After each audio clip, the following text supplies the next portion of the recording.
Welcome back everybody, Automotive Inc. Today we're working on the 26 Ram, and a must-have, at least in my book, is some type of suspension enhancement. So as you guys can hear the weed whacker guys back there, we're going to step over here in my garage and talk a little bit about that. Now before we get started, please smash the subscribe button, helps a small channel out. And if you guys are excited about new content coming up on the 26 Ram, then you're going to want to do that. So smash the subscribe, thumbs up, and notification bell. So one thing we're going to do with the 26 Ram versus all the other ones is we're going to really try and outfit this truck the most affordable way we can. So I've had some commenters, and my mom even had a great idea, basically saying, son, not everybody can afford these big expensive trucks and big expensive parts. So why don't you find parts that work well, that are more affordable, same quality if you will, and get the job done the same.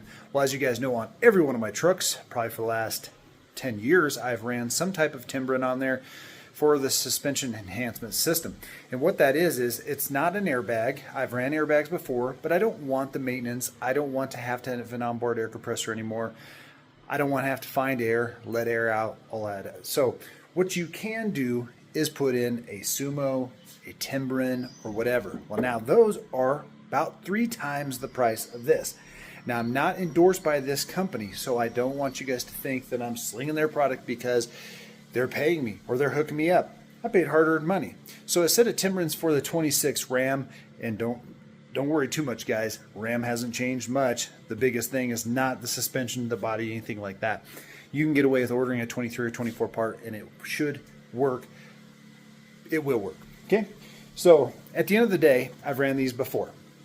So a set of Timbrens is close to $300 for this specific 2500 Ram.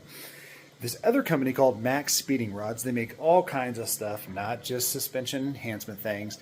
But if you pulled one of these out and looked at it against a Timbren, you're not going to notice any difference. Where you're going to notice is when you go to buy it, it's about 99 bucks or less, depending if there's a deal or whatever. I will link these down below on Amazon.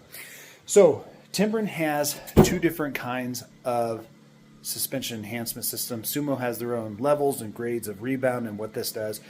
And basically this product, as your vehicle starts to squat from weight being put on from either the bumper hitch or payload or the fifth wheel, whatever, your suspension will give all the way down to your stock bump stops, which are about 1/3 of the size. So if you imagine this bad boy, the stock ones come down to this first ring. What this does is this hard rubber bump stop, if you will, provides a progressive rebound for sway control. Now, airbags are probably going to be the absolute best, but you're talking $500-600, a whole day's worth of working on the truck and everything. And in my experiences, for the most of the towers, you don't need them. You can get away with something like this, and this will give you your desired effect with sway control, more rebound, so your truck won't squat as much, and no maintenance. There's no maintenance. These things, I don't know how long they'd last, but you could probably throw them in the bottom of the ocean. Not that I condone polluting, but you could probably throw it in the bottom of the ocean, salt and everything like that, and I bet it would take more than 10, 15, 20 years for this to degrade to the part where it wouldn't still function. The jury's out on that because I'm not going to do that. So when you buy the Timbrens or the Sumos, you basically buy what you think you need, right? Timbrens have a severe suspension enhancement. So that would be somebody that has, say, a body on their truck or an overhead camper all the time, and they don't want to deal with airbags. So MaxSpeeding Rods gives you this. Inside that kit, you have your severe service or your extra service. I don't think they really designate it, but in the instruction manual, they say that this will help to dictate ride height, which is for sure, because you're going to stack these two, and then you're going to mount it to the bracket. Now, in my case I never go with the severe suspension enhancement, or do I go with the heavy-duty Sumos. And my preference, for everybody that likes their Sumo springs, go get them. My preference is to run with the Timbren, okay? So this mimics the Timbren, and it's 1/3 of the price. So my experiences, they've lasted very well.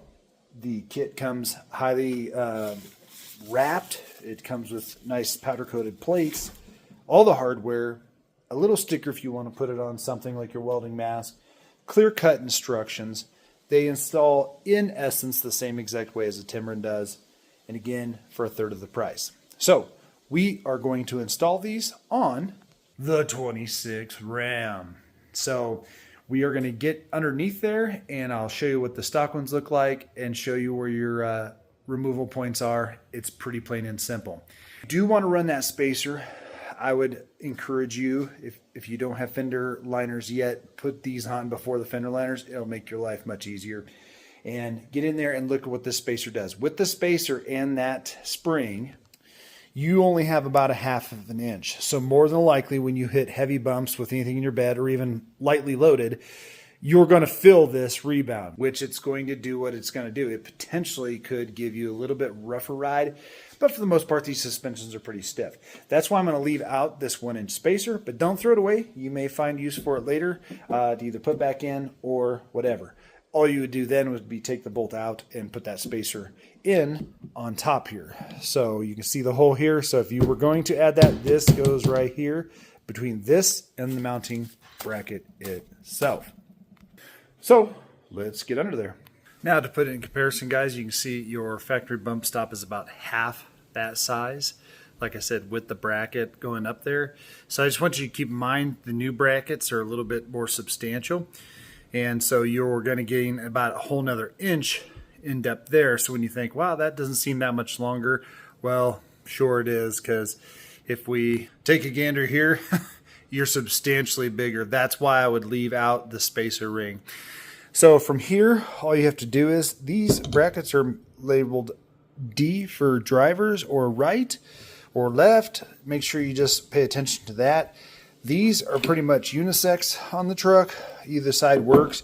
Don't throw away your old hardware. Don't throw away your old bump stop, because if you wanted to trade the truck or whatever and keep these for your next rig because you're going to have another Ram, they're going to work. Not much has changed. So they do provide hardware. You're going to need one 16mm socket wrench to remove the old one, or a 16mm wrench. And if the truck's pretty new, they're going to come off pretty easy. No direct torque specs per se, just get them tight. So once you get this lined up, if you're not using the spacer, you're going to use the shorter of the 2 bolts provided 1 washer. And that's going to drop in this hole. So what I would recommend is just getting an extension, putting this in there and shoving it up through that, so that way you can start the bolt easier and then you can tighten it down. Okay, so as promised, guys, I want to get in here and show you. So the brackets from this kit are labeled left and right. Left is driver's side, R is the passenger side.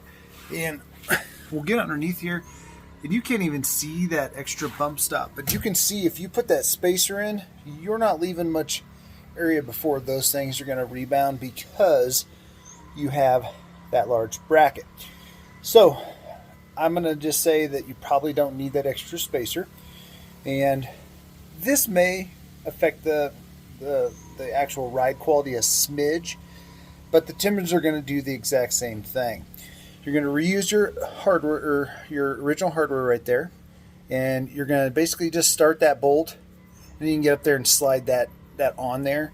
Then you just want to line up that plate with the actual rubber bump stop. Then get over there and start your other bolt, and then you'll need a box-end wrench to tighten that down, because obviously you can't get a socket in there. But basically you're just going to do the same thing. You're going to come over here, you're going to remove the original one with the 16mm socket. Then you're going to come over here, use your box-end wrench, tighten that up. We assembled the rubber pad and the bracket outside the truck on the workbench, and there you go. You have about an inch of rebound. Now, one thing I will tell you is typically on the Fords, I can even just pull my body weight and see the frame moving. I don't see this thing moving.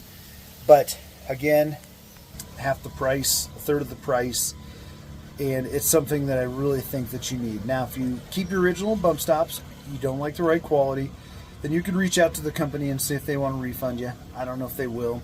But I've ran these before. I would say that gap is about maybe an 1/8 of an inch shorter than what the Chevy has and the Ford has running Timbrens. So it's not a big difference. But if you do run that extra spacer, you will have to probably jack the truck up a smidge to let that suspension come down from the frame. Then you can put that spacer in, but then it's always going to be activated. So I would probably say most people don't need them. especially with the 26 Ram upping their payload and gross vehicle weight rating.